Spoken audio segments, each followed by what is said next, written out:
One of my friends once told me kwamba it's not about how many books you read per year, it's about what you apply, what you have got from that books in real time knowledge.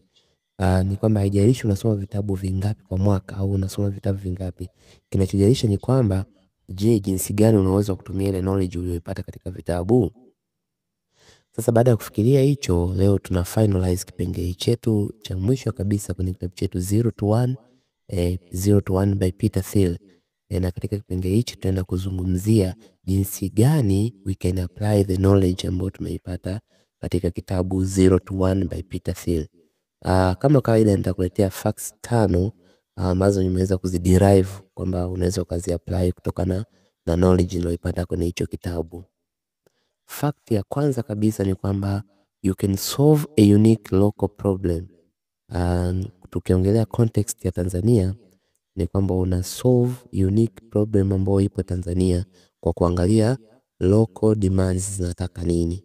Kwa mfano, unaweza kaamua kutatua post harvest loss of crops. Kwa mfano, inasemekana kwamba zaidi ya 30% ya mazao yanaharibika kabla ya kumfikia mlaji.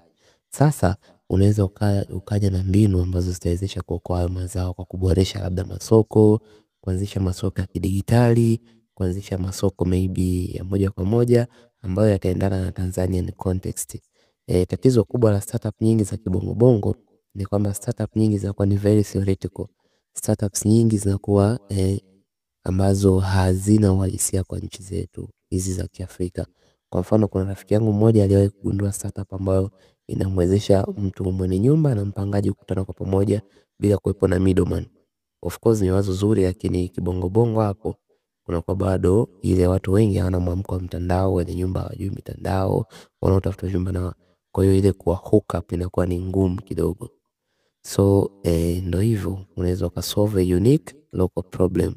Tumia local context kutengeneza vitu ambavyo ni local, utaweza kutatua tatizo hilo na utaweza kuanzisha startup. Mwandishi mwenyewe Peter Thiel anakuambia kabisa kwamba the next Bill Gates will not build a Microsoft. Kwamba Bill Gates ajaye hataweza kujenga Microsoft tena. You have to start something new ikusudi uweze kutoka kwenye maisha. Kitu kingine ni kwamba naweza nikakusisitizia kwamba from the book 0 to 1 by Peter Thiel tunajifunza kwamba we should build a monopoly niche. Yaani monopoly niche inamaanisha ni kwamba utengeneze kitu ambacho kitakuwa ni cha pekee yako. Unaona, kwa mfano ukianzisha hiyo startup ya post harvest kwa sababu inasemekana kuna zaidi ya 30% mazao yanaharibika. So unaweza kaanzisha pale kijisoko, either kijisoko yani ukawa kama vile winga wa mchongo kwenye upande wa mazao. Hiyo itasaidia kupunguza hizo. Sasa inatakiwa uepuke ufanye kitu ambacho watu hawakifanyi. Kitu kikubwa kwenye business ni monopoly.